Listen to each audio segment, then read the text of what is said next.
नमस्कार विद्यार्थी मित्रांनो, एक्सलन्स ॲग्रिकल्चर अकॅडमीच्या यूट्यूब चॅनलला आपल्या सर्वांचं सहर्ष स्वागत. हा प्रिसिजन ॲग्रिकल्चरचा आपण पार्ट 2 बघतोय. पार्ट 1 याच्या अगोदर अपलोड केलेला आहे, तो जर बघितला नसेल तर तो आधी बघून घ्या. आपण कंटिन्यू करू पार्ट 2 ला. Okay, so site specific nutrient management इथं आपण येऊन थांबलो होतो.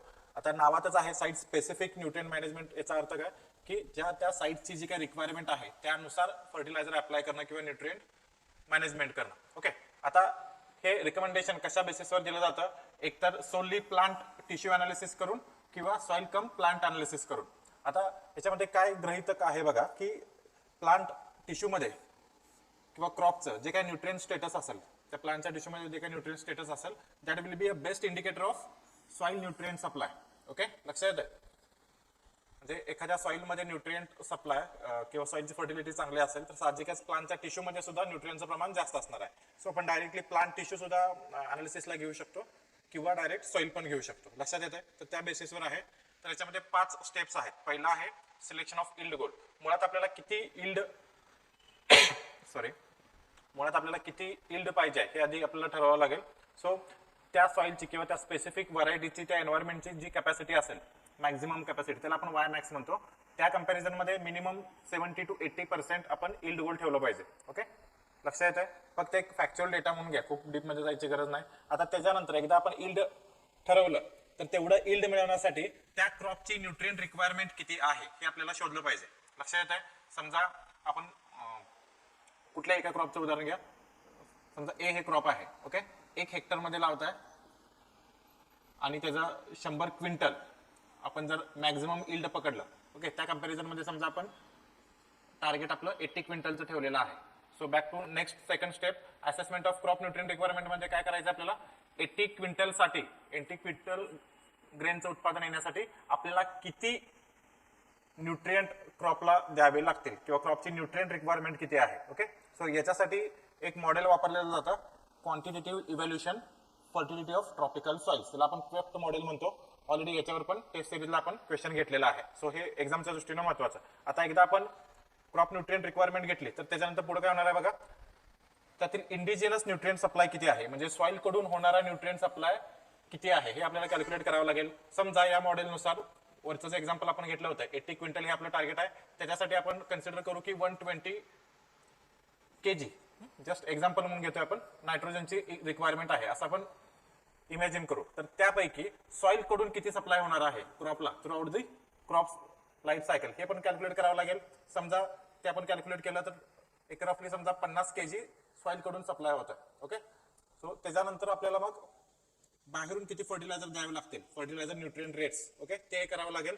त्यानंतर पुढची स्टेप येते डायनामिक ऍडजस्टमेंट रेट. म्हणजे आता आपल्याला फर्टिलायझर किती द्यायचं आहे हे समजल्यानंतर आपल्याला त्याचं शेड्युलिंग करावं लागेल, कुठल्या वेळेला द्यायचं. जसं आता नायट्रोजनस फर्टिलायझर आपण स्प्लिट डोसेस मध्ये टाकतो, तर तशा पद्धतीनं नायट्रोजनचे रेट्स असतील किंवा ऍप्लिकेशनचे शेड्यूल जे आहे ते आपल्याला क्रॉपच्या डिमांडनुसार ऍडजस्ट करावं लागेल. मग त्यासाठी आपण स्पॅड वापरू शकतो, ऑलरेडी बघितलं आहे, soil plant analysis development.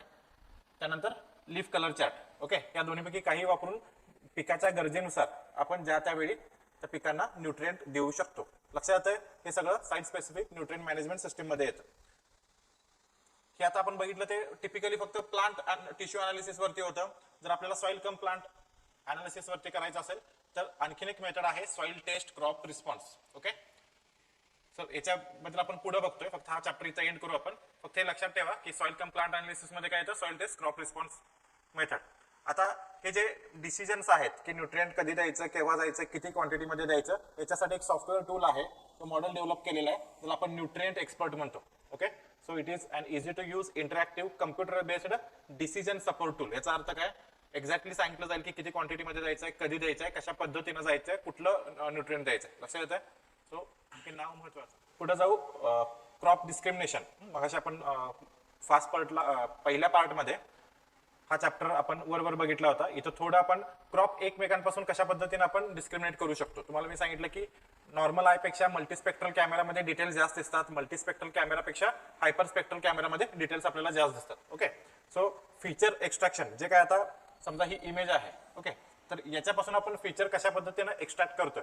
So सगळ्यात कॉमन जी मेथड आहे ती स्पेशल फीचर्स. ओके, जे क्रॉप डिस्क्रिमिनेशनसाठी स्पेशल फीचर्स वापरले जातात. जसं मी सांगितलं की आता ही इमेज आहे, तर इथं बांधावर समजा काही वेगळे स्ट्रक्चर्स असतात, तर हे बांधावरती आपण झाड धरली असते, हे बरोबर रेषेमध्ये आहे, याचा अर्थ हे काहीतरी ह्युमन मेड आहे, म्हणजेच इथं माणसाने क्रॉपिंग केलेलं आहे, त्यामुळे एवढं रो मध्ये आहे. समजा इथं जंगल असतं, तर इतकं असं जंगलातली झाली असे एकदम बरोबर रेषेत असतात का?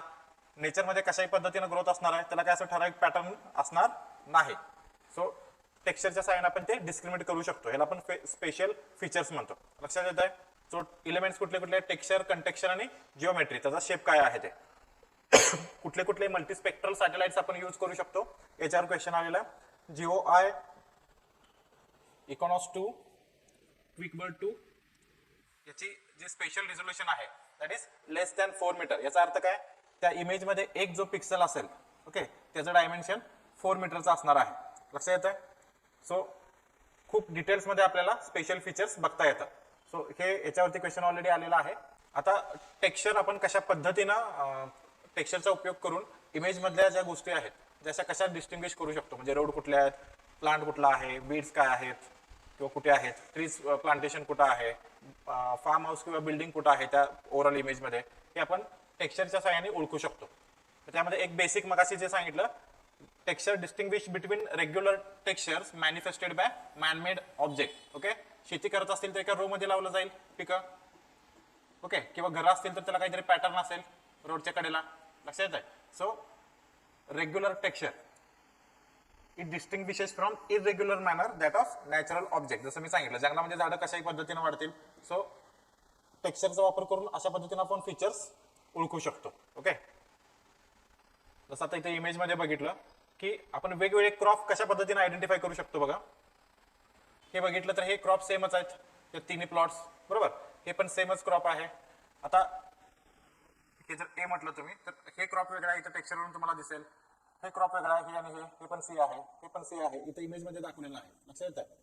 तर हे ह्याच्या पॅटर्न वरून आपल्याला लक्षात येतं की बाई इथं काही बिल्डिंग आहे, इथं बिल्डिंग आहे, हे रोड आहे, त्यानंतर इथं प्लांटेशन आहे. लक्षात येते? ट्री ग्रोथ आहे. तर हे टेक्स्चर वरून लक्षात येतं. मी तुम्हाला एकदम बेसिक एक्झाम्पल सांगितलेलं आहे टेक्स्चरचा रोल काय आहे. आता हे थोडं डिजिटली जर विचार करायचा असेल आपण, तर दोन मेथड्स आहेत टेक्स्चर अनालिसिसचे. पहिला आहे grey level co-occurrence matrix, GLCM. Technically बघायला गेलं तर 2 डायमेन्शनल हिस्टोग्राम जो असतो, स्टॅटिस्टिक्स मध्ये काय आठवत असेल तर बघा, आपण समजा 1 हे रीडिंग घेतलेलं आहे आपण, ओके, इमेजेसची. आता याच्यामध्ये कसा पॅटर्न आहे, 1 1 2 3. आता मग 1 1 कुठे आहे, हे 1 आणि हे 1, मग इथं एक वेळा आलेला आहे बरोबर. 1 2 हे 1 आणि हे 2, म्हणजे इथं हे इथं 2 वेळा आहे, 1 2 1 2. अशा पद्धतीने हे डिझाईन केलं जातं.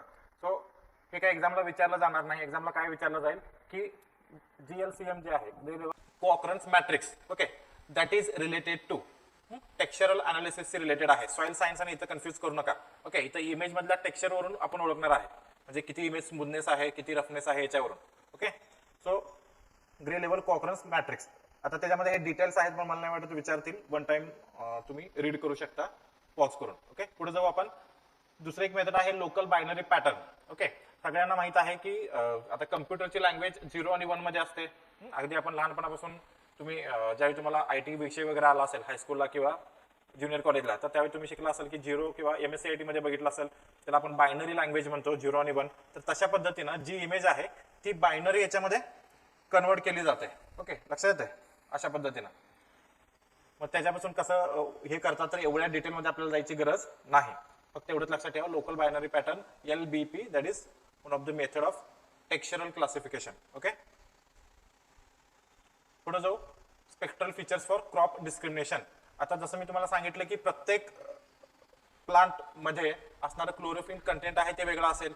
त्यानंतर जे काय लीफची जाडी असेल ती वेगळी असेल. त्यानंतर त्यामध्ये बाकीचे पिगमेंट्स असतील तर ते वेगवेगळे असतील. तर जे काय आपण सेम सेन्सर वापरणार आहोत, ओके, त्याच्यावरून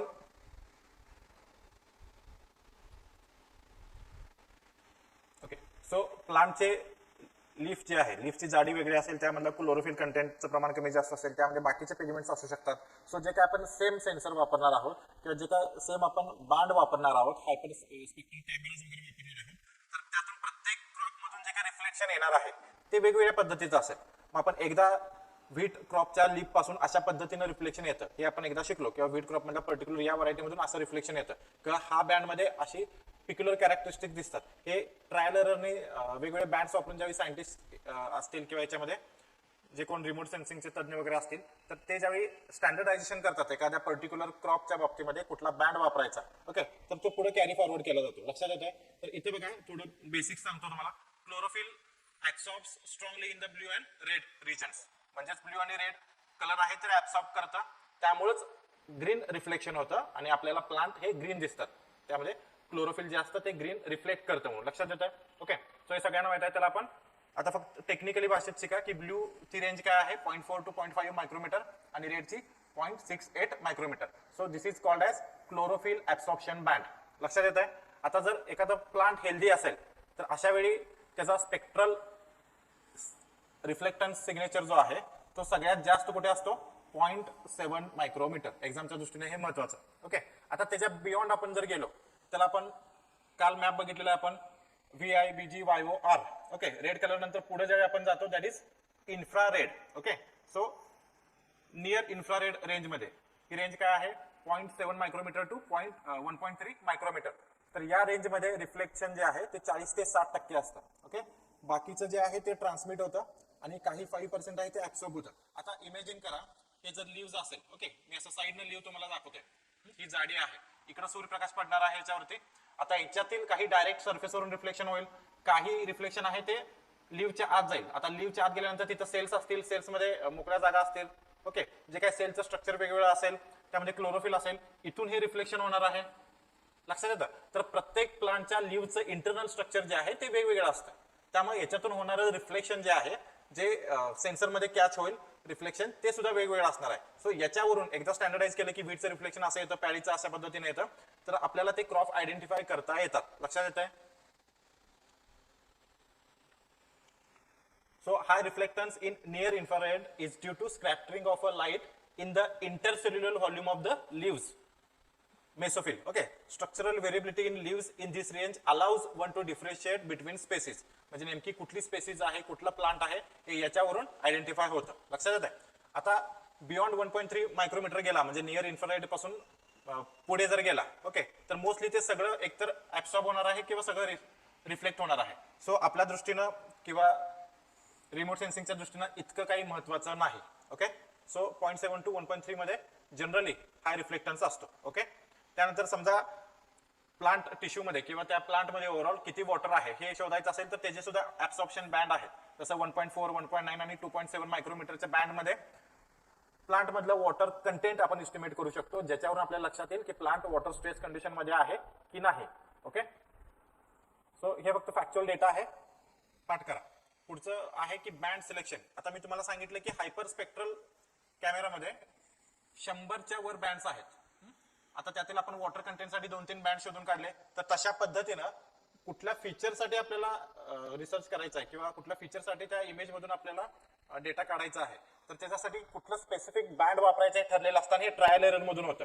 म्हणजे एखादं प्लांट आहे त्याला मग प्रत्येक बँड अप्लाय करून याच्यामध्ये या पर्टिक्युलर प्रॉपर्टीसाठी काही वेगळं फीचर दिसतं का हे शोधून काढलं जातं आणि तशा पद्धतीनं स्टँडर्डाइज केलं जातं. ओके,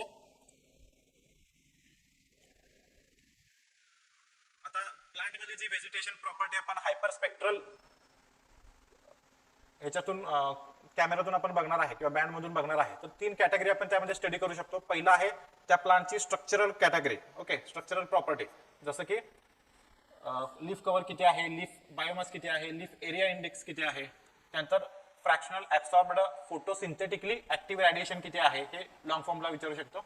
फक्त लक्षात ठेवा, पाठ करा. ओके, पुढचं बायोकेमिकल प्रॉपर्टीज काय काय आहेत, जसं कुठलं पिगमेंट आहे, मग पिगमेंटचे वेगवेगळे टाइप्स, त्यानंतर नायट्रोजन रिच कंपाऊंड्स जसं प्रोटीन आहे ते किती प्रमाणात आहे, त्यानंतर काही स्ट्रक्चरल मटेरियल ज्याच्यामुळे प्लांटला ऍक्च्युअली शेप येणार आहे जसं सेल्युलोज आहे, लिग्निन आहे, तर त्याचं प्रमाण काय आहे. हे बायोकेमिकल प्रॉपर्टीज सुद्धा आपण हायपरस्पेक्ट्रल इमेजेस मधून शोधून काढू शकतो. त्यानंतर physiological stress indices, water content कमी आहे, जास्त आहे, प्लांट स्ट्रेस मध्ये आहे नाही, पेस्ट अटॅक आहे किंवा वीडची कॉम्पिटिशन आहे वगैरे वगैरे, हे सगळं फिजिओलॉजिकल स्ट्रेस आहेत. असे 3 प्रकारचे प्रॉपर्टीज आपण व्हेजिटेशनची अभ्यास करू शकतो. ओके, याचा काय प्रश्न आला, which of the following is not in the category of commercial artificial high resolution multispectral imagery. म्हणजे मगाशी जे तुम्हाला मी सांगितलं होतं, सिम्पली काय केलेलं आहे, SREDच्या पुस्तकातून आहे तसं तो क्वेश्चन बनवला आहे, त्याचं जे आन्सर आहे ते सेकंड येईल. ओके,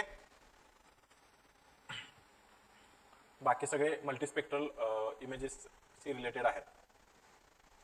पुढे जाऊ. मगाशी आपण जो सिलेबसचा पोर्शन बघितला होता, सॉइल टेस्ट क्रॉप रिस्पॉन्स. आता हे काही नवीन कॉन्सेप्ट नाही आहे, अगदी 1968 मध्ये IRI मध्ये याच्यावरती रिसर्च झाला होता. आता हा का झाला लक्षात घ्या, एखाद्या फील्डमध्ये सॉइल आपण टेस्टिंग केल्यानंतर जे काय त्याचे कॅल्क्युलेशन्स येणार आहेत, ओके, सॉइलमध्ये पर्टिक्युलर एलिमेंट किती आहे किती नाही वगैरे हे जे काय आपल्याला कळणार आहे, याच्यानुसार आपण जे काय ॲव्हरेज रिकमेंडेशन त्या फील्डला देतो आणि तसं दिल्यानंतर त्या फील्डमधून जितकं उत्पादन आलं पाहिजे तेवढं येत नाही. त्यामुळे सॉइल टेस्टिंग आणि फर्टिलायझर आपण ऍड केल्यानंतर त्याचा येणारा क्रॉप रिस्पॉन्स हे कोरिलेट होत नाही बऱ्याच वेळा, लक्षात येतं.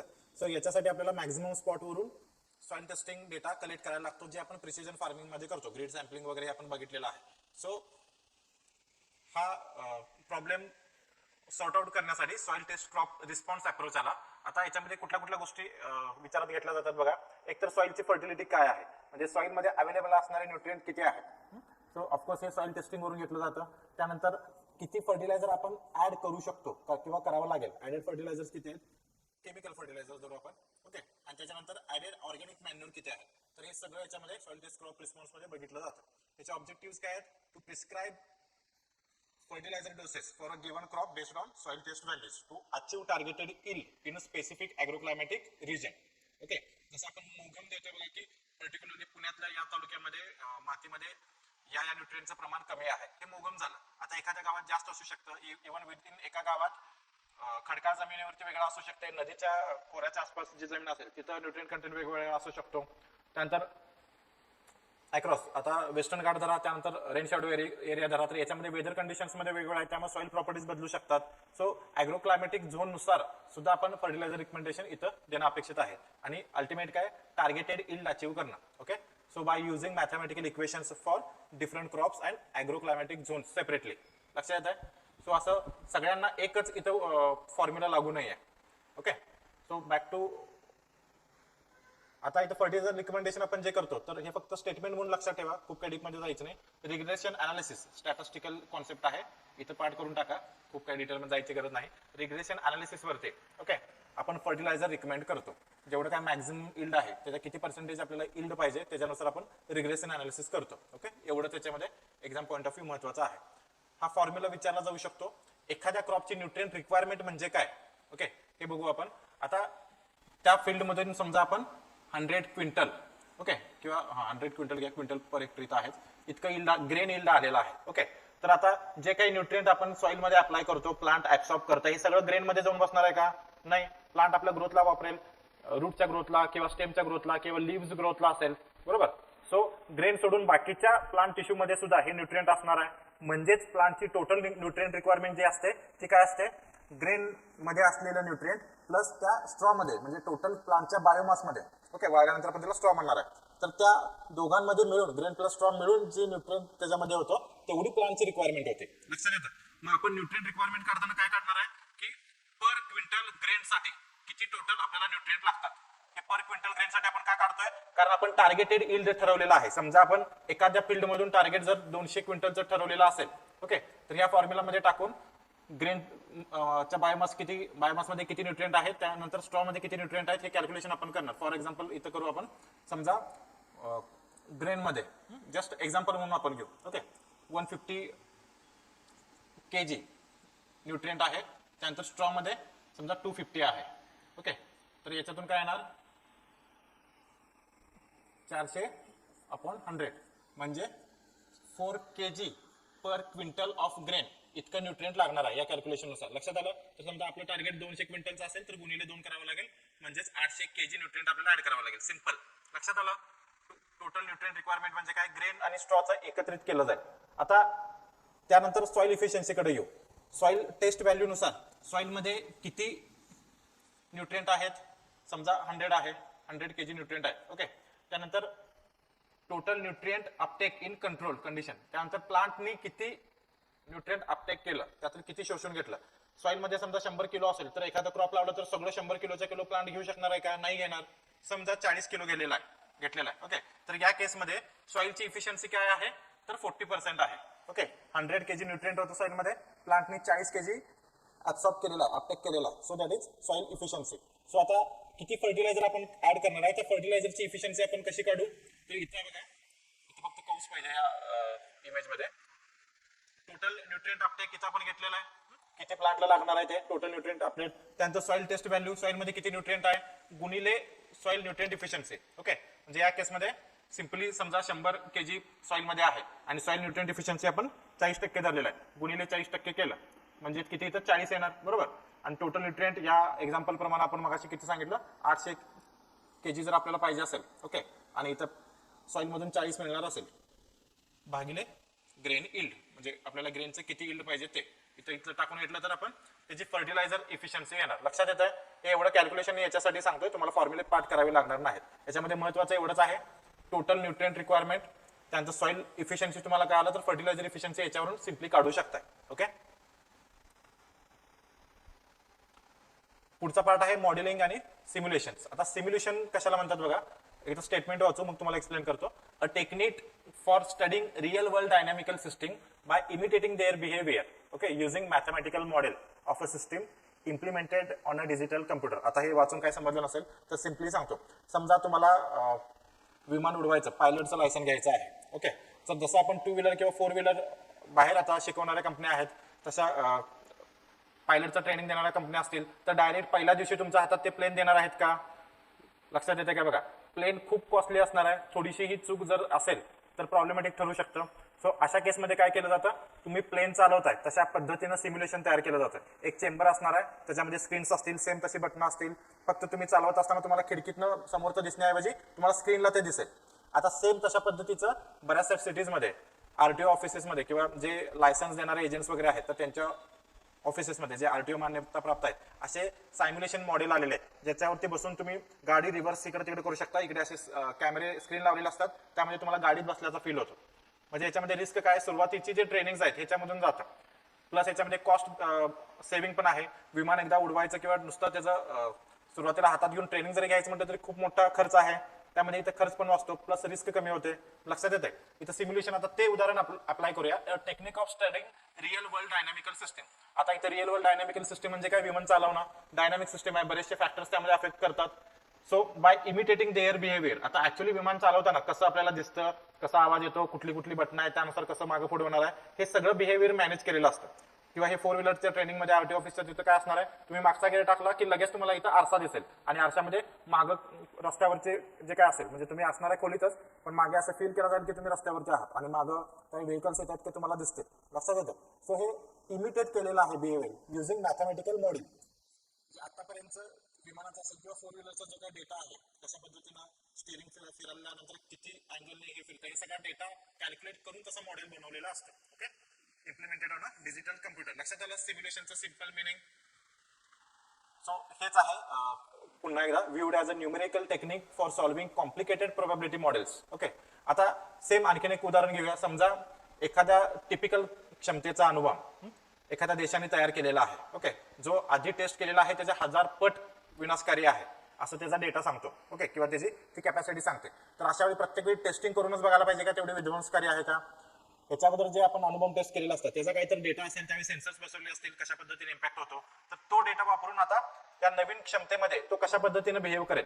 ओके, तर हे आपण चेक केलं जातं. हे सुद्धा सिम्युलेशनचा पार्ट आहे. किंवा आतापर्यंत आपल्याकडे 100-150 वर्षापूर्वीचा रेनफॉल डेटा अवेलेबल असेल, कुठल्या दिवशी किती कसा पाऊस पडला वगैरे वगैरे, टेम्परेचर किती होतं, ह्युमिडिटी किती होतं, हा डेटा एकत्र करून आता आपण फ्युचर प्रोजेक्शन काढू शकतो. समजा ग्लोबल वॉर्मिंगमध्ये येणाऱ्या काळामध्ये इमॅजिन करू की पुढच्या 50 वर्षामध्ये 1 डिग्री सेल्सिअसने तापमान वाढणार आहे. मग आतापर्यंत जो डेटा आहे तो सगळा एकत्र फीड केला आणि 1 डिग्री सेल्सिअस तापमान वाढवून दाखवलं, तर या मॉडेलमध्ये कशा पद्धतीने फरक पडेल, पावसामध्ये काय फरक पडेल, उन्हाळ्यामध्ये काय फरक पडेल, हिवाळ्यामध्ये काय फरक पडेल, हे सगळं आपण मॅथमॅटिकल मॉडेलनुसार आपण हे रिझल्ट मध्ये आणू शकतो. हे इमेजिनरी आहे सगळं. ओके, लक्षात येते का बघा. आता हे खूप कॉम्प्लेक्स आहे, याच्यामध्ये खूप सारा डेटा आहे, प्रोसेसिंग आहे, मॉडेलिंग आहे. एक फॅक्टर 100 पद्धतीनं काम करू शकतो. तर या सगळ्या मॉडेलिंगला खूप मोठ्या क्षमतेचे सुपर कम्प्युटर्स लागतात. एका नॉर्मल डेस्कटॉप किंवा लॅपटॉपचं काम नसतं. किंवा क्लायमेट मॉडेलिंग, आता मान्सूनचं फोरकास्ट ज्यावेळी आपण करतो की या वर्षी नॉर्मल मान्सून राहील, बिलो मान्सून राहील, हे काही इतकं इझी नसतं. एन नंबर ऑफ फॅक्टर्स आपण याच्यावरती त्या मॉडेलमध्ये टाकून त्यानुसार रिझल्ट आणलेले असतात. लक्षात येत आहे सिम्युलेशनचा अर्थ? त्याचे युजेस वगैरे बघताना तुम्हाला पुन्हा एकदा क्लिअर होईल. पुढे जाऊ. मॉडेलचे डेफिनेशन पण विचारू शकतात, सिम्युलेशनची पण डेफिनेशन विचारू शकतात. So model is a software or schematic representation of a system or an act of mimicry or a set of equations which represents the behavior of a system. आता हे काय, जे काय आपण सिम्युलेशन करणार आहोत तर ते मॉडेल बेस्ड असणार आहे. लक्षात येतं? तर मॉडेलमध्ये जशी कमांड दिलेली असते, ह्या पद्धतीने कमांड आली की ही सिच्युएशन, असं आलं की अशा पद्धतीनं, ओके, तशा पद्धतीनं वेगवेगळे सेट ऑफ इक्वेशन्स असतात. जसं आपण मान्सूनला जर हे उदाहरण टाकलं तर अल निनो मध्ये पॅसिफिक महासागरामध्ये एवढं टेम्परेचर असेल आणि त्याच वेळी इंडियन ओशन मध्ये एवढं टेम्परेचर असेल, तर जनरली हिस्टॉरिकल डेटा असं सांगतो की अशा पद्धतीने रेनफॉल चेंज होतो. ओके, मग आता त्या कम्पॅरिझन मध्ये किती जे टेम्परेचर आहे ते इन्क्रीज आहे किंवा डिक्रीज आहे, तशा पद्धतीने आता काय इम्पॅक्ट होईल याच्यानुसार मॉडेल बनवलेले असतात. मग त्यासाठी इक्वेशन्स वगैरे त्याला दिलेले असतात. लक्षात येत आहे? एक रफली तरी तुम्हाला डिफरन्स कळाला. वेगवेगळे मॉडेल्स एकत्र करून आपण मोठ्या सिस्टीमसाठी एक सिम्युलेशन बनवू शकतो. सो सिम्युलेशन मोठी कन्सेप्ट आहे आणि मॉडेल हे ऍक्च्युअली इम्प्लिमेंटिंग टूल आहे, सॉफ्टवेअर टूल आहे. लक्षात येतं? सो ऍग्रिकल्चरमध्ये मॉडेल्स यूज सुरू झाले ते 1960s मध्ये. त्यामध्ये पायोनियर जे आहेत ते CT DBIT एक्झामच्या दृष्टीनं महत्वाचं. ओके, नाव लक्षात ठेवा. Crop model same, it is a model or software that describe the performance of a crop in relation to climate soil factors. म्हणजे आता आपण एखादं क्रॉप मॉडेल तयार केलं, त्यामध्ये सगळा डेटा टाकला की सॉइल अशा पद्धतीचा आहे, त्यामध्ये फर्टिलिटी अशी आहे, त्याची डेप्थ अशी आहे, तिथलं एन्व्हायरमेंट अशा पद्धतीनं आहे, पाऊस असा पडतो वगैरे, किंवा इरिगेशन फॅसिलिटीज अवेलेबल आहेत, किंवा या कंडिशन्सला हे रोग येतात, हे सगळं एकदा मॉडेलिंग केलं किंवा एवढे फर्टिलायझर आपण ऍड करणार, तर याच्यातून अल्टिमेट क्रॉप यील्ड किती येईल हे क्रॉप मॉडेल सांगणार आहे. लक्षात येतं? सो याचा फायदा काय, मग फ्युचर नॅशनल लेवलला आपण जे काही यील्ड फोरकास्टिंग करतो की किती यील्ड येणार आहे या सीझनला, तर याच्यासाठी अशा मॉडेलचा आधार घेतला जातो. ओके, सो क्रॉप सिम्युलेशन मॉडेलला असंही म्हटलं जातं growing the crop on the computer. Okay, आता कुठले कुठले एरियाज आहेत जिथं सिम्युलेशन आपण यूज करू शकतो? Study internals of a complex system. जशी आता बायोलॉजिकल सिस्टीम असेल, प्लांटची असेल किंवा आपल्या ह्युमन बॉडीची असेल, तर ती स्टडी करण्यासाठी आपण मॉडेलिंग यूज करू शकतो. प्रत्येक वेळी एकदा कधीतरी रिसर्च केला असेल ना की हे एलिमेंट प्लांट बॉडीमध्ये किंवा ह्युमन बॉडीमध्ये गेल्यानंतर अशा पद्धतीने रिॲक्ट करतं. आता मग तो डेटा स्टडी करून त्या पद्धतीने वेगवेगळे एलिमेंट्स कसे रिॲक्ट होऊ शकतात असं मॉडेलिंग बनवलं जातं, किंवा त्याच एलिमेंटचं वेगवेगळ्या कॉन्सन्ट्रेशनला काय रिॲक्शन होईल याच्यावरती मॉडेलिंग बनवलं जातं. ऑप्टिमायझिंग एक्झिस्टिंग डिझाईनमध्ये काही चुका असतील तर ते आपण ह्याच्यातनं रेक्टिफाय करू शकतो. इफेक्ट ऑफ एन्व्हायरमेंटल चेंजेस, जसं आता वेदर फोरकास्टिंगचं तुम्हाला सांगितलं. सिस्टीम डेंजरस असेल किंवा डिस्ट्रक्टिव्ह असेल, जसं ॲटॉमिक बॉम्ब आहे, ॲटॉमिक रिॲक्टर आहे, किंवा मिसाईल लॉन्च करायचं असेल, तर आपल्याकडे ऑलरेडी मिसाईल लॉन्चचा आधीचा डेटा असेल, तर त्यानुसार आता बदललेल्या मिसाईलमध्ये जे काही व्हेरिएबल्स आहेत, त्याची रेंज बदलली असेल, त्यामध्ये आपण जे काही स्फोटकं वापरणार आहोत त्याचं टाईप बदलले असेल, ते सगळे व्हेरिएबल्स ऍड करून हे कसं मिसाईल बिहेव करू शकतं याचं आपण मॉडेलिंग करू शकतो. हे मिसाईल सोडायचीच गरज नाही किंवा ॲटॉमिक बॉम्ब पुन्हा टेस्टिंग करायचीच गरज नसते. ओके, पुढं स्टडी इम्पॉर्टन्स ऑफ व्हेरिएबल. जसं ॲग्रिकल्चरमध्ये टिपिकल 1 डिग्री सेल्सिअसनं टेम्परेचर वाढलं तर काय बदल होणार आहेत क्रॉपमध्ये किंवा ओव्हरऑल ॲग्रिकल्चरमध्ये. सो हे व्हेरिएबल झालं टेम्परेचर. त्यानंतर व्हेरीफाय अनालिटिकल सोल्युशन्स, एखादी थेअरी व्हेरीफाय करण्यासाठी, टेस्ट न्यू डिझाईन, नवीन एखादं डिझाईन असेल ते खरोखर वर्क होतं का हे बघण्यासाठी असे हे यूज आहेत. त्यानंतर to allow inspection of system internals, हे झालं. System parameters can be adjusted in a simulation model allowing assessment of their sensitivity. Okay, एखादा सेन्सिटिव्ह व्हेरिएबल असेल तर त्याचा इम्पॅक्ट कशा पद्धतीने होतो हे आपण सिम्युलेशन मॉडेलमधून बघतोय. त्यानंतर एखाद्या कॉम्प्लेक्स सिस्टीमचं अनालिसिस आपण सिम्युलेशन मॉडेलमधून करू शकतो, किंवा लास्ट ज्याचं मी एक्झाम्पल सगळ्यात आधी दिलं होतं, simulator can be used for instruction avoiding time up or damaging and expensive and actual system. जिथे आपण विमानाचं उदाहरण घेऊ शकतो, फ्लाईट सिम्युलेशन. याच्यावरती व्हिडिओ पण आहे, तुम्ही फ्लाईट सिम्युलेशन गुगलला टाकला की तुम्हाला आयडिया येईल सिम्युलेशन म्हणजे काय असतं. ओके, किंवा व्हिडिओ गेम पण काही लोक खेळतात बघा, लहान पोरांचे असे 2 व्हीलरवर बसलेले असतात आणि समोर स्क्रीन दिसत असते, आपण जसं हलू तसं ते रोड बदलत असतं, same simulation. Okay, so modelling, आता हीच कन्सेप्ट थोड्या डिटेलमध्ये. Modelling is a defined as application of methods to analyse complex and real world problems in order to make predictions about what might happen with various actions. Okay, जसं climate models आहेत, आता या पद्धतीनं आपण green house गॅसेसचं emission करत राहिलो तर what might happens after 50 years 100 years याचं मॉडेलिंग आपण करतोय. लक्षात येतंय? फक्त त्याच्यामध्ये डेफिनेशन्सच विचारण्याची शक्यता जास्त आहे. सो डेफिनेशन बघून घ्या, कीवर्ड्स त्यामध्ये काय काय आहेत. सो आता समजा क्रॉप मॉडेलिंग करायचं असेल तर इनपुट डाटा काय काय वापरावं लागेल, ऑलरेडी डिस्कस केलेलं आहे आपण. एकदा वेदर डेटा कुठला ह्युमिडिटी, टेम्परेचर, रेडिएशन एकदा व्हिडिओ थांबून तुम्ही वाचून घ्या. क्रॉप डेटा, व्हरायटी, त्याची फिनॉलॉजी वगैरे, बायोमास किती आहे, 100 ग्रेन वेट किती आहे ते, सॉइल डाटा, पीएच वगैरे सगळे, टेक्स्चर, हे सगळा डेटा आला. ओके, तर हा सगळा डेटा ज्यावेळी आपण एकत्र करतो त्यावेळी क्रॉप सिस्टीम मॉडेल तयार होतं. लक्षात येत आहे? तर एवढं सगळं कॉम्प्लेक्स गोष्टी असतात मॉडेलिंग मध्ये. त्यानंतर क्रॉप मॅनेजमेंट कुठली करणार आहे आपण, कधी डेट ऑफ सोईंग करणार आहे, किंवा राईस असेल तर ट्रान्सप्लांटिंग कधी करणार आहे, सीड रेट किती वापरणार आहे, किती डेप्थवरती सोईंग करणार आहे, हा सगळा डेटा तिथं फीड करावा लागतो. ओके, किंवा इरिगेशन, फर्टिलायझर, मॅन्युअर यूज कधी करणार आहे आपण, क्रॉप रेसिड्यू तिथे टाकणार आहे का नष्ट करणार आहे. ओके, तर हा सगळा डेटा, किंवा पेस्ट डाटा एकदा प्लांट फील्डमध्ये असेल तर आपण पिरियडिकली आपण ते मॉनिटर करणार आहे की पेस्टचं इन्फेस्टेशन किती आहे. सो तो डेटा आपण याच्यामध्ये टाकणार आहे, आणि सगळं टाकल्यानंतर अल्टिमेट किती यील्ड येईल हे ते सॉफ्टवेअर आपल्याला सांगेल. ओके, सो पुढे जाऊ. याच्यामध्ये अल्गोरिदम नावाचे कन्सेप्ट आहे, तर याच्यावरती पण ही डेफिनेशन पण विचारू शकतात. अल्गोरिदम कशाला म्हणायचं? A procedure for solving a problem based on conducting sequence of specified actions. Algorithm आपण तुम्हाला आयटी वगैरे सब्जेक्ट असेल 11वी 12वीला किंवा त्याच्या आधी किंवा नंतर डिग्रीला वगैरे, तर तुम्ही अल्गोरिदम शिकला असाल. एक सिंपल उदाहरण सांगतो. एखादी संख्या ती इव्हन आहे का ऑड आहे, सम आहे का विषम आहे, याच्यासाठी सिंपल अल्गोरिदम आहे. ओके, स्टार्ट करायचं आहे, इनपुट एन ही नंबर टाकायचा आहे. आता त्याला 2नी भागायचं आहे. लक्षात येत आहे? एनला 2नी भागल्यानंतर काय होणार आहे? समजा जर बाकी 0 राहत असेल, ओके, रिमाइंडर 0 आहे का, तर येस असेल तर आन्सर काय इव्हन आहे. ओके, म्हणजे एखाद्या कम्प्युटरचं एक साधं प्रोग्रामिंग असेल जे तुम्हाला सम आणि विषम संख्या कुठलीही सांगेल, तर त्यामध्ये तुम्ही संख्या टाकला तर ते कम्प्युटर काय करेल, पहिला टाकल्यानंतर त्याला 2नी भाग घालून बघेल. भागाटल्यानंतर रिमाइंडर जर 0 आलं, ओके, तर आपल्याला ते डिस्प्लेला दाखवेल की इव्हन नंबर आहे. लक्षात येतं? जर रिमाइंडर 0 आलं नाही, 1 आलं तर नो म्हणेल, आणि नो जर रिमाइंडर 0 नाही, बरोबर, त्यामुळे नो. अशा वेळी आपल्याला डिस्प्लेला काय आन्सर दाखवेल? ऑड म्हणून. लक्षात येतं? आणि ते आउटपुट आन्सर येईल, आणि हे संपलं. म्हणजे एक सिंपल अल्गोरिदम कशाला म्हणतात हे तुम्हाला सांगितलं. आता पुन्हा डेफिनेशन वाचा म्हणजे तुम्हाला लक्षात येईल. Is a procedure for solving a problem based on conducting a sequence of specified action. म्हणजे आता जे 2 भागा मग 0 येतं का वगैरे, हे सिक्वेन्स मध्ये ऍक्शन्स आहेत, तर त्यानुसार हे ठरवलं जाईल तो प्रॉब्लेम कसा सॉल्व्ह करायचा. ओके, आता काही हे मॉडेल्स आहेत, मी सगळे वाचत बसत नाही. जे हायलाइट केलेले आहेत ते मला थोडं जास्त इम्पॉर्टंट वाटतात. तुम्ही स्क्रीनशॉट काढा, थोडं हे थांबून पॉज करून. हे SRED मध्ये झालेलं आहे, तुम्ही त्यातून पण वाचला असाल.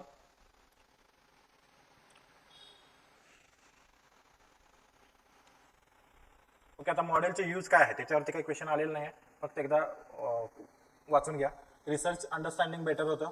त्यानंतर वेगवेगळ्या डिसिप्लिन, सायन्सचं जे वेगवेगळ्या डिसिप्लिनमध्ये रिसर्च चालू असतात त्याचं इंटिग्रेशन करणं सोपं होतं. जे काय आपण एक्सपेरिमेंट करतोय त्याचं डॉक्युमेंटेशन आणि डेटा ऑर्गनायझेशन ह्या मॉडेलमुळे सोपं होतं. किंवा जेनेटिक इम्प्रुव्हमेंटमध्ये आपण काही मॉडेल्स वापरू शकतो, जसं NT-KNF मॉडेल आहे, ज्याच्यामध्ये आपल्याला जे काय क्रॉप आयडिओटाइप्स पाहिजे असतात, आपण ॲग्रोनॉमीमध्ये बघितलेलं आहे आयडिओटाइप कशाला म्हणतात, तर ते आपण इझिली आयडेंटिफाय करू शकतो कुठल्या क्रॉपसाठी कुठला आयडिओटाइप पाहिजे. ओके, पुढं इल्ड अनालिसिससाठी मग केन ॲग्रो मॉडेल पण वापरलं जातं. म्हणजे एका ठिकाणी साऊथ आफ्रिकेत शुगर इंडस्ट्रीमध्ये हे वापरलेलं आहे.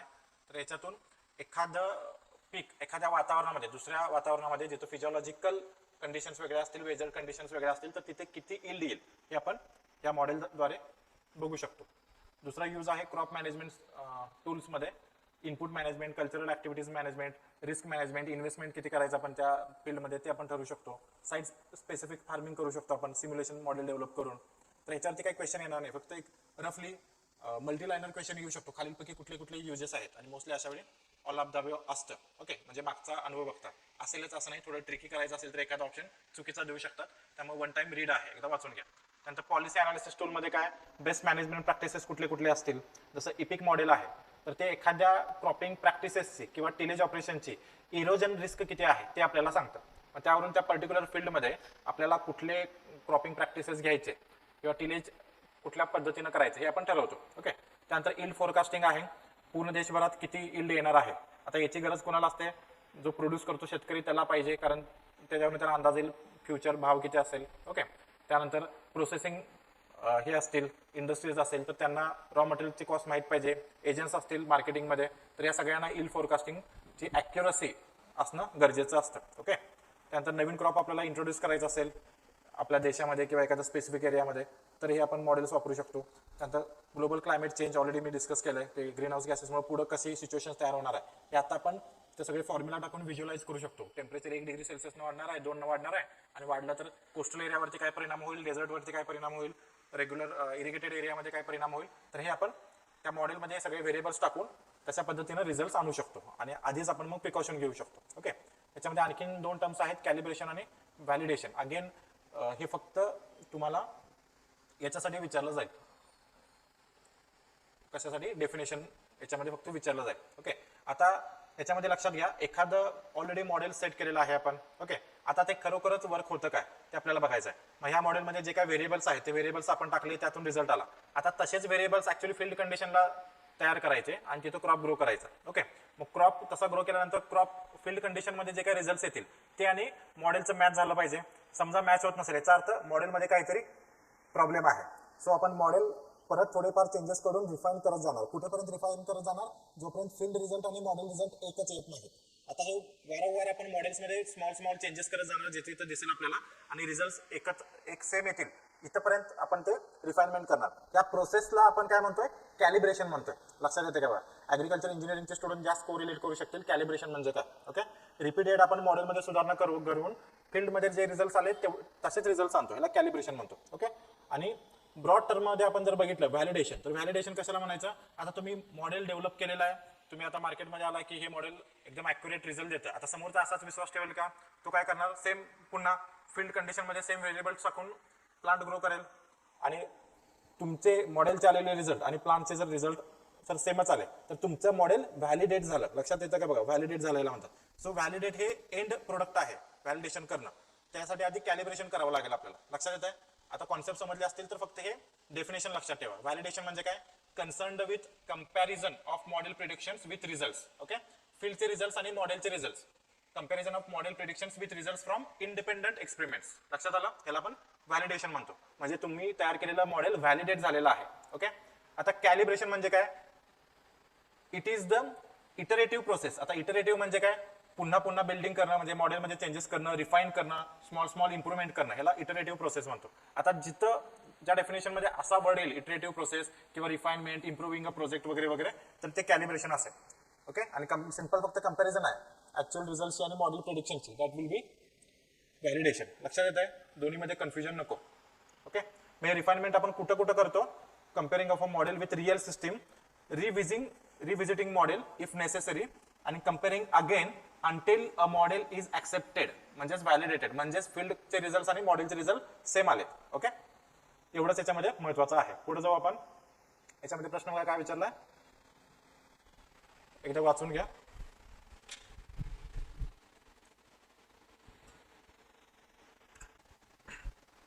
is the process of using a model dynamically by following a system or a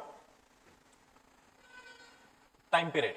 Okay, he definition काय आहे, is the process of using a model dynamically by following a system or a time period. हे सिम्युलेशनचं definition आहे. Okay, पुढे जाऊ आपण. Dash is concerned with comparison of model predictions with results from independent experiments. आताच बघितलं आपण, that will be validation. Okay, repetitive किंवा refinement असा शब्द आला तर मग कॅलिब्रेशन येईल. ओके, पुढे जाऊ. पुढचा पार्ट आहे नॅनो टेक्नॉलॉजी. आता नॅनो हा वर्ड ग्रीक आहे. ओके, काही ठिकाणी कन्फ्युजन आहे स्टुडंटना. नॅनो हा ग्रीक आहे. जर तुम्ही ऑक्सफर्डची डिक्शनरी बघितला तर लॅटिन मध्ये नानूस असा पण एक शब्द आहे, दॅट रिझेंबल्स विथ नॅनो. ओके, म्हणजे अतिशय सूक्ष्म कण. सो दोन्ही बरोबर आहे. मोस्टली ग्रीक हे करा, कारण डायरेक्ट नॅनो हा शब्द आहे. पण समजा ग्रीक नसेल आणि लॅटिन जर ऑप्शन असेल तर लॅटिन पण करेक्ट आहे. आता दोन्ही असेल तर काय करू, जर विचारू नका, म्हणजे कदाचित मग तो क्वेश्चन कॅन्सल पण होऊ शकतो अशा केसमध्ये. पण लक्षात ठेवा. ओके, कुठला तरी दोन्हीपैकी एक असेल तर तो क्लिक करा. आता नॅनो मीटर म्हणजे काय, 10⁻⁹ मीटर. लक्षात येत आहे, 1 मीटर. आता 1 मीटरचे आपण मिलीमीटर करतो, 10⁻³ त्याचा आपण पुन्हा मायक्रोमीटर करतो, 10⁻⁶, आणि पुन्हा त्याचा नॅनोमीटर 10⁻⁹.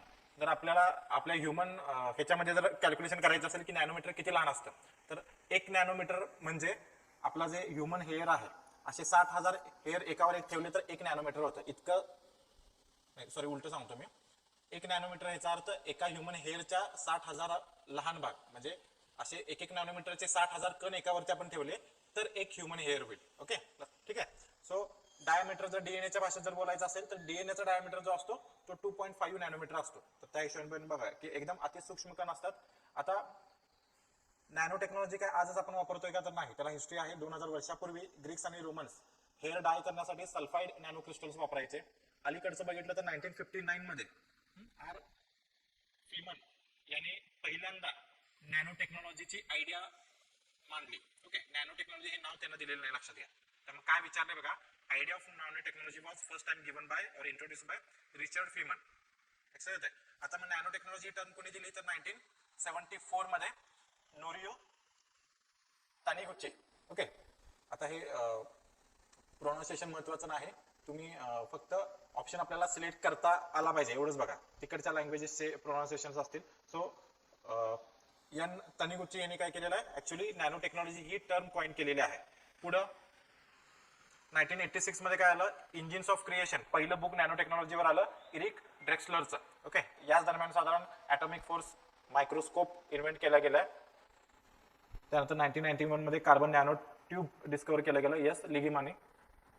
हे काय महत्वाचं नाही, महत्वाचं फक्त दोनच आहे, फ्रीमन आणि तनिगुची. ओके, आता ह्याची डेफिनेशन काय बघा, नॅनो टेक्नॉलॉजी कशाला आपण म्हणतो, is understanding and control of a matter at a dimension between approximately 1 to 100 नॅनोमीटर्स. हे महत्वाचं आहे की जे काय आपण आता पार्टिकल स्टडी करणार आहोत इथून पुढे नॅनो टेक्नॉलॉजीला, याची पार्टिकल साईज जी आहे ती 1 to 100 नॅनोमीटरच्या आसपासच असली पाहिजे. त्याच साईजला हे नॅनो पार्टिकल्स त्याच्या मूळ स्वभावापेक्षा वेगळे कॅरेक्टरिस्टिक्स दाखवतात, ज्याचा वापर आपण आता ऍग्रिकल्चर, मेडिकल आणि बऱ्याचशा सेक्टर्स इंडस्ट्रीमध्ये करतोय. ओके, सो ही साईज महत्वाची. नॅनो टेक्नॉलॉजीला 6th इंडस्ट्रियल रिव्होल्यूशन असं पण म्हटलं जातं. ओके, सो नॅनो टेक्नॉलॉजी म्हणजे स्मॉल ऑब्जेक्ट आहे which can act as a whole unit in terms of transportation and properties. आता नॅनो पार्टिकल्स हे नॅचरली पण नेचरमध्ये अवेलेबल आहेत, प्लस ह्युमन सुद्धा तयार करू शकतात. ओके, सो दोन्ही आहे.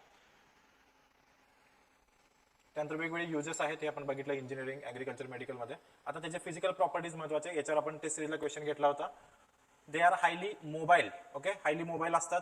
त्यानंतर जसं आपण क्ले पार्टिकलच्या बाबतीत बघितलेलं आहे, खूप प्रचंड सरफेस एरिया असतो, तशाच पद्धतीनं नॅनो पार्टिकल्सचा सुद्धा सरफेस एरिया व्हॉल्यूमच्या कंपॅरिझनमध्ये खूपच जास्त असणार आहे. आणि थर्ड सगळ्यात महत्वाची त्याची जी प्रॉपर्टी आहे दॅट इज क्वांटम इफेक्ट. आता क्वांटम इफेक्ट म्हणजे काय, जनरली जसं आता बघा की सोनं जे आहे, गोल्ड जे आहे, ते नॉर्मल साईज मध्ये आपल्या डोळ्यांना जे गोल्ड दिसतं त्या साईज मध्ये ते नॉर्मल टेम्परेचरला सॉलिड स्टेट मध्ये असतं, बरोबर. आता सोनं आपण ज्यावेळी नॅनो पार्टिकल्स मध्ये कन्वर्ट करू, एवढ्या सूक्ष्म त्याचे आपण पार्टिकल्स करू, त्यावेळी हे नॅनो पार्टिकल जे आहे ते नॉर्मल टेम्परेचरला लिक्विड फॉर्म मध्ये जातात, लक्षात येतं.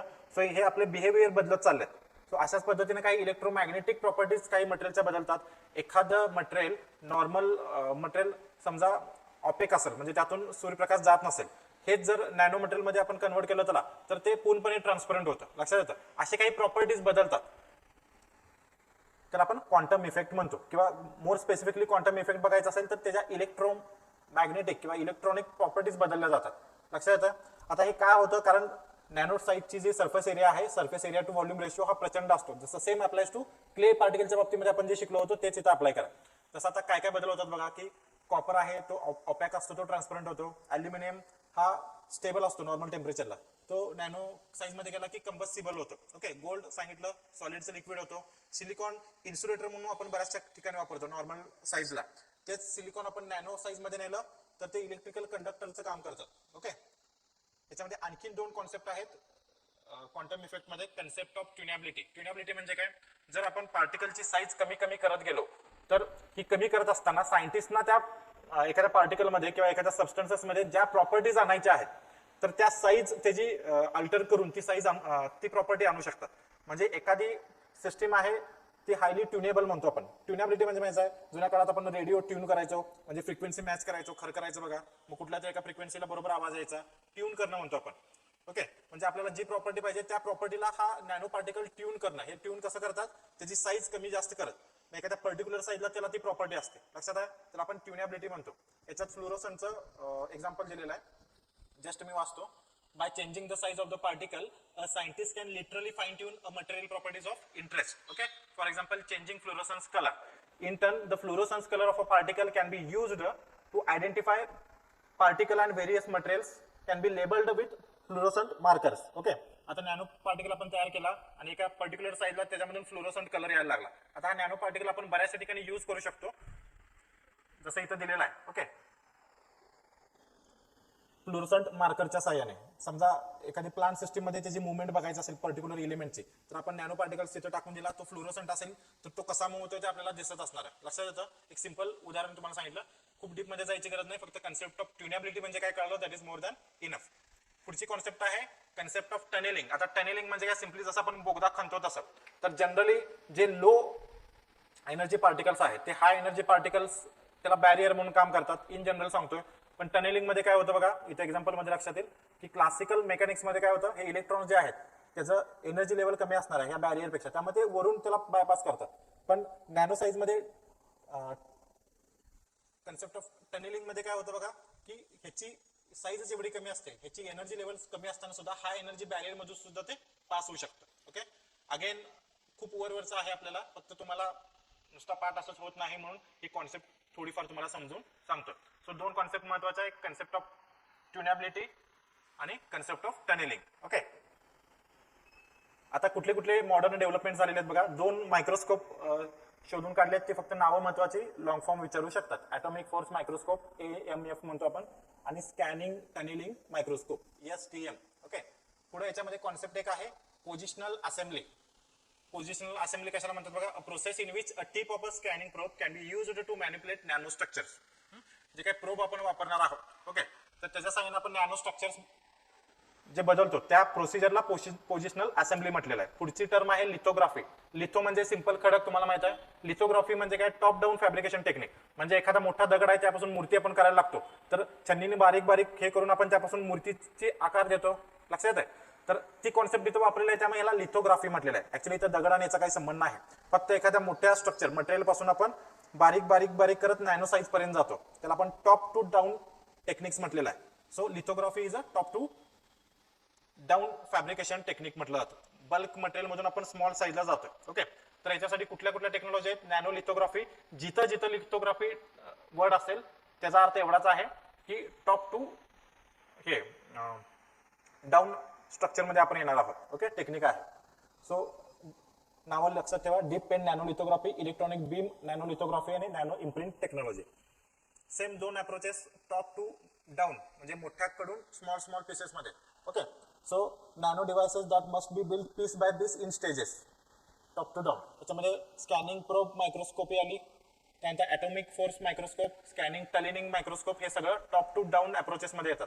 हे एक्सपेन्सिव्ह आहे, मास प्रोडक्शन शक्य नाही, टाइम कन्झ्युमिंग आहे, फक्त लॅबोरेटरीमध्ये हे एक्सपेरिमेंटेशन साठी चांगलं आहे. ओके. पुढचं बॉटम अप अप्रोच. आता याच्यामध्ये जे नॅनो पार्टिकल्स आहेत ते आपण एकत्र करून आपण स्ट्रक्चर्स तयार करायला लागतो. ओके. तुम्हाला इमेज दाखवतो म्हणजे लक्षात येईल. म्हणजे आता इथं बघा की हे मशीन आहे इंटरनल, तर याच्यामध्ये असे पार्टिकल्स आपण सोडणार आहेत. बरोबर. आता हे जे आहे हे फक्त इथं मॅग्निफाय करून उलट दाखवलेलं आहे. ओके. हे वर निळा कलर आहे, हा खाली आहे, उलट दाखवलेला आहे. असे पार्टिकल्स एकत्र करून असे हे स्ट्रक्चर तयार करतो आपण, ते आपण काय म्हणणार आहे, बॉटम टू अप स्ट्रक्चर म्हणणार आहे. ओके. आता आपण टॉप टू डाऊन स्ट्रक्चर बघितलं, आता बॉटम पासून अपला जाणार आहे. म्हणजे एक एक पार्टिकल पासून आपण अशा पद्धतीने डिझाईन बनवणार आहे किंवा स्ट्रक्चर बनवणार आहे. हे जर आपल्या रेग्युलर याला बघितलं, आता 3D प्रिंटिंग फ्युचर मध्ये असतील. प्रत्येक जी गोष्ट आहे, आता आपण 2D प्रिंटिंग करतो, कागदावरती सिम्पली आपण शाईनी प्रिंट करतो. आता 2D प्रिंटिंग म्हणजे काय, काहीतरी असे स्ट्रक्चर बनवले, एखादा समजा खेळणी तुम्हाला बनवायचं आहे, त्याचं डिझाईन दिलं, त्यासाठी रॉ मटेरियल टाकलं, तर तशा पद्धतीने ते खेळणी प्रिंट केलं जाईल. 3D प्रिंटिंग तुम्ही वाचून बघा, लक्षात येईल. सो त्या पद्धतीने हे आहे. लक्षात येत आहे. स्पिंट्रॉनिक्स आहे, एकदा वाचून घ्या, खूप काही महत्वाचं नाही. फक्त स्पिंट्रॉनिक म्हणजे काय, study of intrinsic spin of a electron and is associated magnetic movement. त्या अभ्यासाला, त्या स्टडीला स्पिंट्रॉनिक्स म्हटलं जातं. काय विचारलंय बघा, the essence of dash dash is that as we scale things down, म्हणजे आपण एखाद्या पार्टिकलचे तुकडे तुकडे करत जाऊ, scale things down, they start to take extremely novel properties. जसे आपण बारीक करू तसे त्याची प्रॉपर्टी बदलत जातात. हे काय आहे, that is nano technology. Simple आहे. ओके. लॉजिक लावून आपल्याला सोडवता येईल. Nano technology can be used in, वाचत नाही, पॉज करून बघा एकदा. याचं जे आन्सर आहे ते 4th आहे. हे सगळे याचे युजेस आहेत. ओके. आता नॅनो पेस्टिसाइड इमर्जिंग टेक्नॉलॉजी आहे, थोडं फास्ट घेतो एक्झामच्या दृष्टीने फक्त. ओके, नॅनो पेस्टिसाइड का वापरणं अपेक्षित आहे, त्याचे बेनिफिट्स काय आहेत, अजूनही पूर्णपणे आपण वापरत नाही पण स्लोली सुरुवात झालेली आहे. बेनिफिट्स काय आहेत, त्याची इफिशियन्सी वाढलेली असते. ओके, त्याची ड्युरेबिलिटी वाढलेली आहे आणि जे काय ऍक्टिव्ह इन्ग्रेडियंट लागतं ते कमीत कमी लागणार आहे, कारण ऍक्टिव्ह इन्ग्रेडियंट स्लो रिलीज असणार आहे. त्याची इफिशियन्सी नॅनो पेस्टिसाइड मध्ये वाढवलेला असेल. ओके, वेगवेगळ्या फॉर्म्युलेशन्स मध्ये आपण करू शकतो, जसं इमल्शन आहे, नॅनो इमल्शन, नॅनो कॅप्सूल तयार करू शकतो पॉलिमर मध्ये टाकून. त्यानंतर मेटल ऑक्साइड्स नॅनो क्लेजच्या साह्याने सुद्धा आपण हे फॉर्म्युलेशन तयार करू शकतो. ऑर्गॅनिक इन्ग्रेडियंटचं उदाहरण आहे पॉलिमर्स, इनऑर्गॅनिकचं उदाहरण आहे मेटल ऑक्साइड्स. ओके, याचं एम काय आहे, जे काय ऍक्टिव्ह इन्ग्रेडियंट आहे, ओके, त्याची सोल्युबिलिटी वाढवायची. जर पुअर सोल्युबल असेल तर अशा पद्धतीने त्याची आपण इफिकसी वाढवू शकतो. त्यानंतर ऍक्टिव्ह इन्ग्रेडियंट जे आहे ते स्लोली किंवा टार्गेटेड मॅनर मध्ये स्लोली रिलीज केलं जाईल. ओके, तर अशा पद्धतीने नॅनो फॉर्म्युलेशन्स बनवले जातात. आता तशाच पद्धतीने नॅनो फर्टिलायझर्स पण आपण बनवू शकतो. इथं जे काय आपण नॅनो पार्टिकल्स वापरू किंवा कॅरियर्स वापरू, त्याचे नॅनो डायमेन्शन जे आहे ते 30 to 40 नॅनोमीटर ही रेंज असेल, याच्यावरती प्रश्न विचारला. ओके, सो अगेन इथं काय होणार आहे, नॅनो पार्टिकलचा सरफेस एरिया प्रचंड असतो, जसं क्ले मध्ये आपण बघितलेला आहे. जसं मग क्लेला न्यूट्रिएंट चिटकून बसतात क्ले पार्टिकल्सला, तशाच पद्धतीनं नॅनो मटेरियल वरती आपण फर्टिलायझर्स किंवा आयन्स जे आहेत ते आपण त्याला ऍडसॉर्ब करून ते स्लोली प्लांटला अवेलेबल करून देऊ शकतो. ओके, सो नॅनो फर्टिलायझर्सचं बेनिफिट्स काय आहेत बघा. 3 टाइम्स न्यूट्रिएंट यूज एफिशियन्सी वाढू शकते, 100 टाइम्स कमी केमिकल फर्टिलायझर्सचा वापर होईल, त्यानंतर 10 टाइम्स जास्त क्रॉप जे आहे ते स्ट्रेस टॉलरंट होतील, इको फ्रेंडली आहे, न्यूट्रिएंट मोबिलायझेशन प्लांटमध्ये वाढेल, त्यामुळे इल्ड जवळजवळ 17 to 50% पर्यंत वाढू शकतं. सॉइल मध्ये जे प्रॉपर्टीज आहेत, soil aggregation, moisture retention, carbon buildup, हे सुद्धा आपण इम्प्रूव्ह करू शकतो. ओके, मग वेगवेगळ्या पद्धती आहेत नॅनो एनकॅप्सुलेशनच्या. तर इथं आपण बघू शकतो, सिम्पली नॅनो पार्टिकलच्या सरफेसला ऍडसॉर्ब करू शकतो आपण फर्टिलायझर पार्टिकल्स. ओके, किंवा नॅनो पार्टिकल्स दुसऱ्या काही मीडियमच्या साह्याने असं चिटकून ठेवू शकतो. किंवा तिसरं एनकॅप्सुलेशन. ओके, म्हणजे हे नॅनो पार्टिकल्स आहेत आणि याच्यावरती पॉलिमेरिकचं एनकॅप्सुलेशन आहे. आणि थर्ड आहे की याच्यामध्ये फर्टिलायझर्स आहेत नॅनो पार्टिकल्स आणि त्याला पॉलिमरच्या साह्याने असं पूर्ण लॉक करून टाकलेलं आहे. Okay, entrapment in polymeric nanoparticles. अशा पद्धतीने आपण नॅनो फर्टिलायझर्स यूज करू शकतो. एक्झामच्या दृष्टीने महत्वाचं नॅनोपोरस जिओलाइट. आता नॅनो क्लेज किंवा जिओलाइट जे आहेत ते हनीकोम लाईक स्ट्रक्चर असतात, तुम्हाला स्ट्रक्चर तिथं दिसत असेल तर त्याच्यामध्ये आपण न्यूट्रिएंट जे आहेत ते आपण फिल करू शकतो आणि ते स्लोली प्लांटला अवेलेबल होऊ शकतं. ओके, हे लेयर्ड सिलिकेट क्ले मिनरल्स आहेत. समजा युरिया आपण फर्टिलायझर जे आहे ते जिओलाइट चिप्स मध्ये जर इन्सर्ट केलं तर त्यापासून स्लो रिलीज एन फर्टिलायझर आपण ॲज अ यूज करू शकतो. सेम अमोनियम आयन्स आहेत ते जिओलाइट मध्ये टाकून आपण यूज करू शकतो. अशा पद्धतीने ते कॉम्प्लेक्स स्ट्रक्चर होईल. ते वरतीचं इमेज आहे ते एकदम सिंपल इमेज आहे. आपल्या दृष्टीने काय महत्वाचं, नॅनोपोरस जिओलाइट आहे ते ॲज अ नॅनो फर्टिलायझर म्हणून आपण यूज करू शकतो. ते स्लो रिलीजिंग आहे, दॅट इज क्रिस्टल स्ट्रक्चर आहे. ओके, तर हे सगळं बेनिफिट्स आहेत, एकदा वाचून घ्या. ओके, पॉज करून सगळ्यात शेवटचं एकदा फक्त वाचतो मी. ज्यावेळी आपण अमेंडमेंट सॉइल मध्ये टाकतो, जिप्सम असेल, लाईम असेल, काही दिवसानंतर त्याचं ब्रेकडाऊन होणार आहे, तो पुन्हा तो प्रॉब्लेम आला ऍसिडिटीचा किंवा अल्कलिनिटीचा, पुन्हा आपल्याला अमेंडमेंट टाकावे लागतील. पण या केसमध्ये एकदा आपण जिओलाइट टाकलो तर याचं डिग्रेडेशन होत नाही. त्यामुळे आपण वरचेवर ते सॉइल इम्प्रुव्हमेंटसाठी, न्यूट्रिशनल कंटेंट इम्प्रुव्हमेंटसाठी आपण वापरू शकतो. पुन्हा नवीन टाकायची गरज नाही. ओके, त्यानंतर नॅनो सेन्सर हा टॉपिक आहे.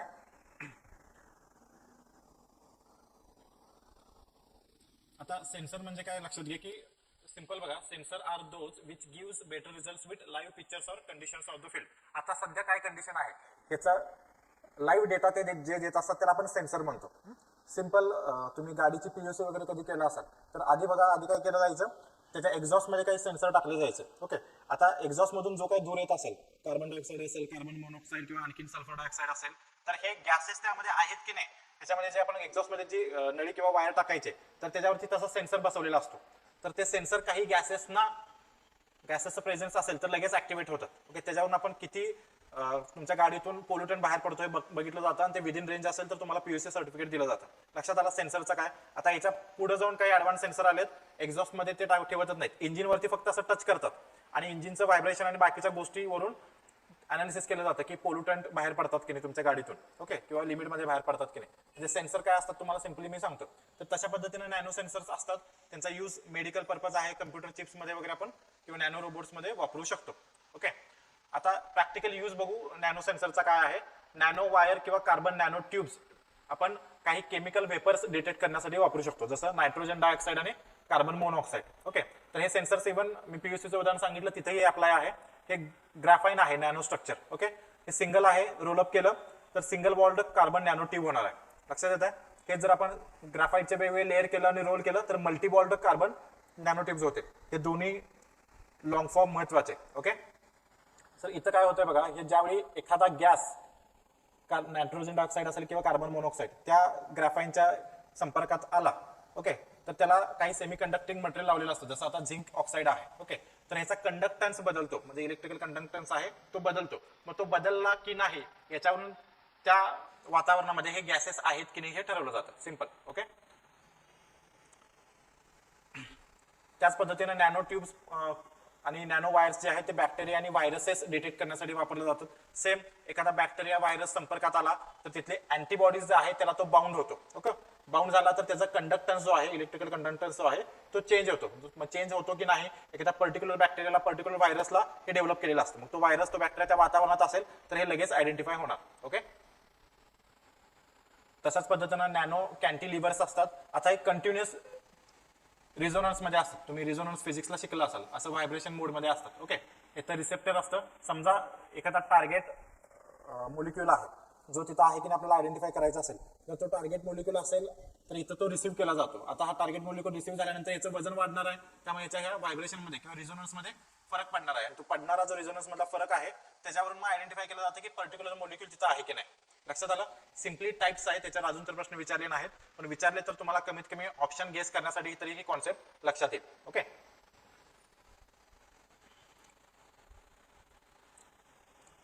पुढे आहे नॅनो बायोसेन्सर. ओके, आता हे ऍग्रिकल्चरमध्ये एक अॅनालिटिकल टूल म्हणून वापरले जातात, जसं युरिया डिटेक्ट करण्यासाठी, ग्लुकोज डिटेक्ट करण्यासाठी, किंवा एखाद्या प्लांट टिश्यूजमध्ये किंवा व्हेजिटेबल्समध्ये, फ्रुट्समध्ये पेस्टिसाइडचं प्रमाण किती आहे हे करण्यासाठी, किंवा एखादा मायक्रो ऑर्गॅनिझम पॅथोजन आहे का हे डिटेक्ट करण्यासाठी नॅनो बायोसेन्सर वापरलं जातं. त्यासाठी हे कॅरेक्टरिस्टिक्स आहेत, तुम्ही एकदा वाचून घेऊ शकता. तो हायली स्पेसिफिक पाहिजे पर्पजसाठी, त्यांचं स्टेबल पाहिजे नॉर्मल कंडिशनला.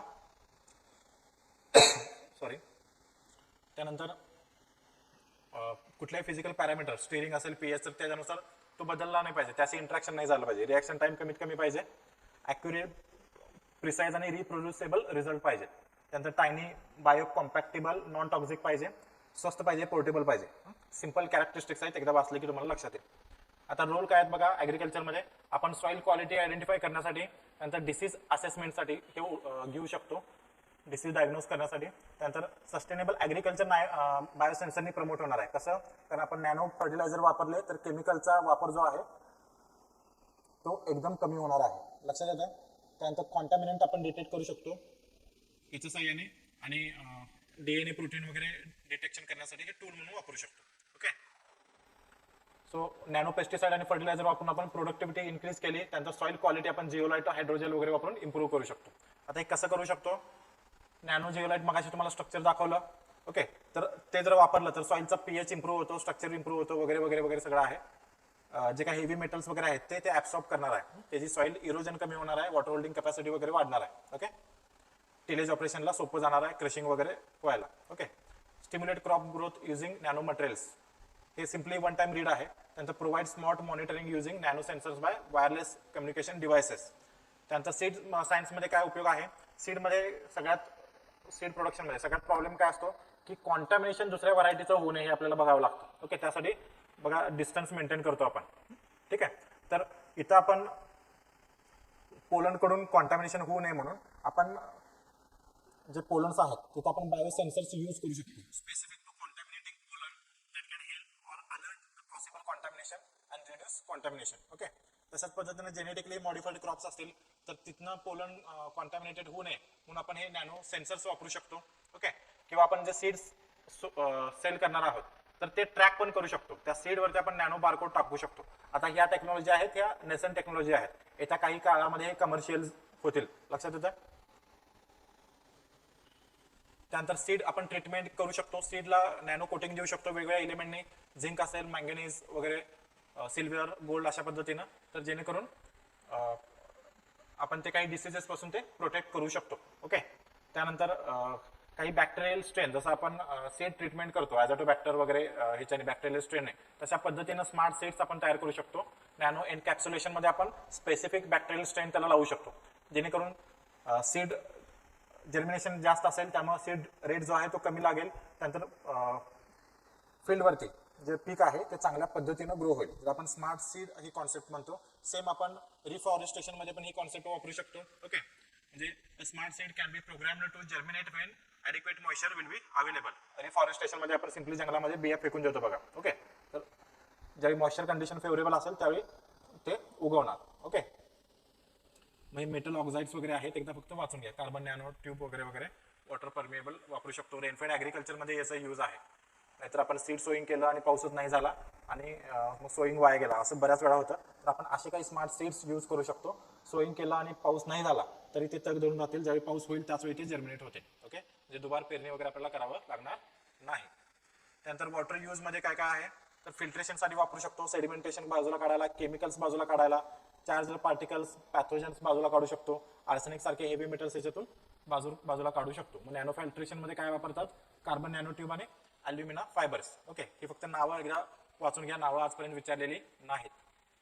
त्यानंतर कॉन्टॅमिनेंट डिटेक्ट करण्यासाठी टिटॅनियम ऑक्साईड नॅनो वायर्स किंवा पॅलेडियम नॅनो पार्टिकल्स वापरतात. आता ह्याचा नॅनो फिल्टरचा उपयोग काय आता आपण जे आरओ फिल्टर वगैरे वापरतो त्याला आपल्याला प्रेशर जास्त वापरावं लागतं, इलेक्ट्रिसिटी जास्त वापरायला लागते.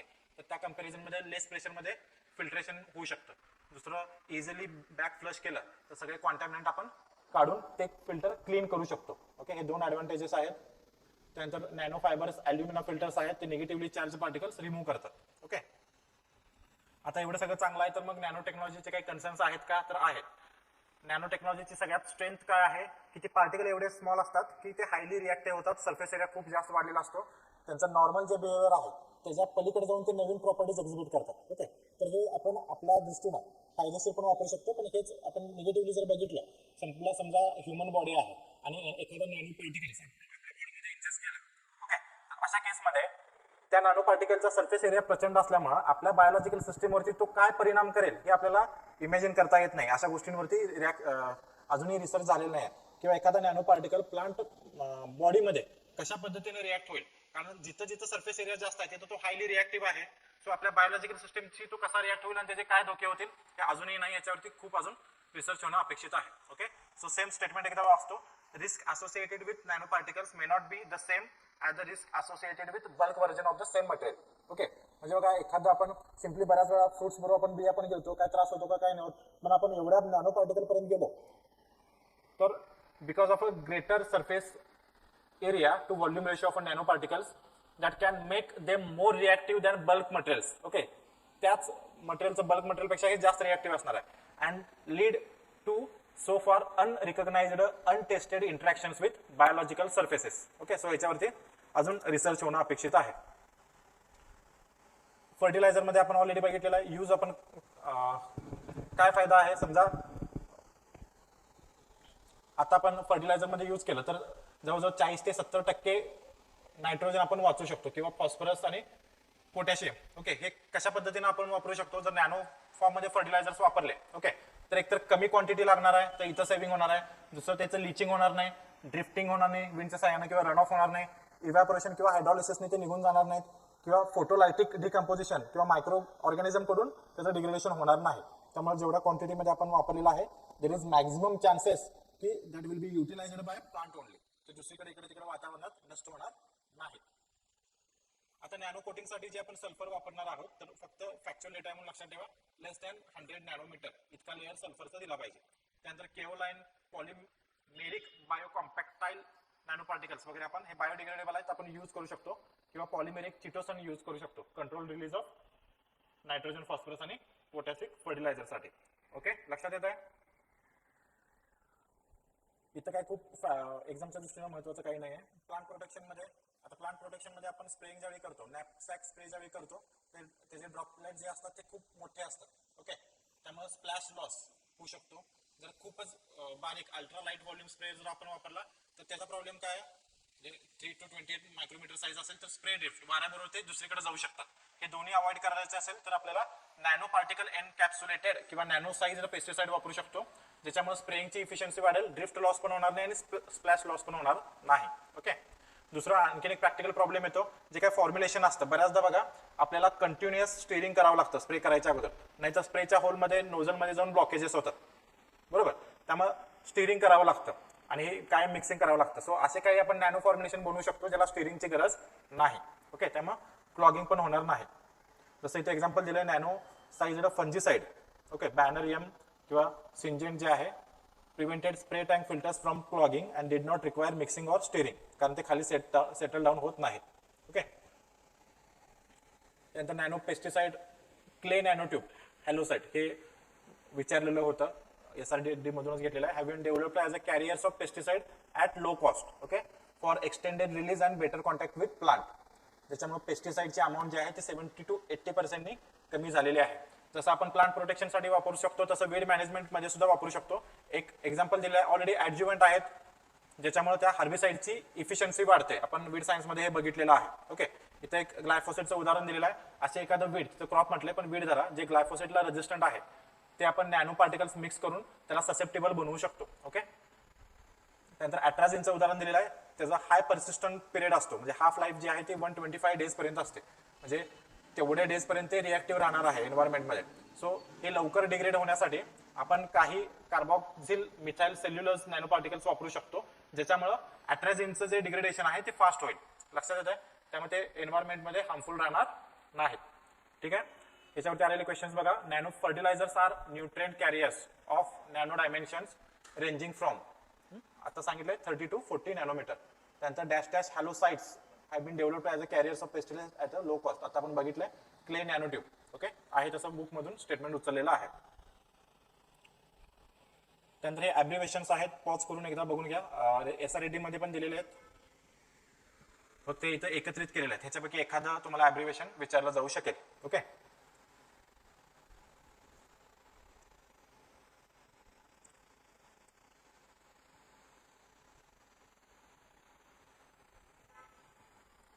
त्यानंतर न्यूट्रिएंट एक्सपर्ट बद्दल तुम्हाला सांगितलं, सॉफ्टवेअर टूल आहे. तशाच पद्धतीचा आणखीन एक टूल आहे crop manager, developed by International Rice Research Institute. Okay. तर ते सुद्धा साईट स्पेसिफिक किंवा सीझन स्पेसिफिक फर्टिलायझर रिकमेंडेशनसाठी राईस आणि राईस वीट क्रॉपिंग सिस्टीममध्ये त्या दृष्टीने हे बनवलेलं आहे. मोबाईल ॲप आहे. तर दोन्ही नाव तुम्हाला माहीत असणं अपेक्षित आहे. ठीक आहे. सो इथं आपलं प्रिसिजन फार्मिंग रिव्हिजन सिरीज संपते. होप सो तुम्हाला सगळ्यांना फायदा झाला असेल. सगळ्यांना येणाऱ्या एक्झामसाठी खूप खूप शुभेच्छा. थँक्यू.